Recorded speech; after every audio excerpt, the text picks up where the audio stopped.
বিশ্বকাপ জয়ের পর বিয়ে ভাঙার চড়াই উতরাই পেরিয়ে স্মৃতি মান্ধানা আবারও ফিরলেন ব্যাট হাতে নিজের প্রাণপ্রিয় জায়গাটায়। চারদিকে জল্পনা আলোচনা, কিন্তু মান্ধানা কাউকে সমালোচনায় বিদ্ধ না করে বরং জানালেন তার সত্যিকারের ভালোবাসার কথা, যে ভালোবাসা তাকে শক্ত রাখে, সামনে এগিয়ে যাওয়ার সাহস যোগায়। অ্যামাজন সম্ভব সামিটে যোগ দিয়ে ভারতীয় এই নারী তারকা ক্রিকেটার জানিয়েছেন, ক্রিকেট তার সবচেয়ে বড় ভালোবাসা।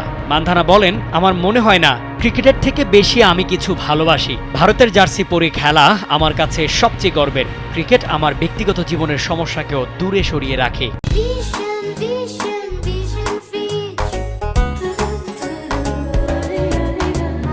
জীবনে এগিয়ে যেতে সাহায্য করে। ছোটবেলা থেকে বিশ্ব চ্যাম্পিয়ন হওয়ার যে স্বপ্ন দেখতেন তা পূরণ হয়েছে, এটাই এখন তার এগিয়ে যাওয়ার শক্তি। তাই তো ব্যক্তিগত জীবনের সব বাধা ডিঙিয়ে আপাতত ক্রিকেটেই মন দিতে চান স্মৃতি।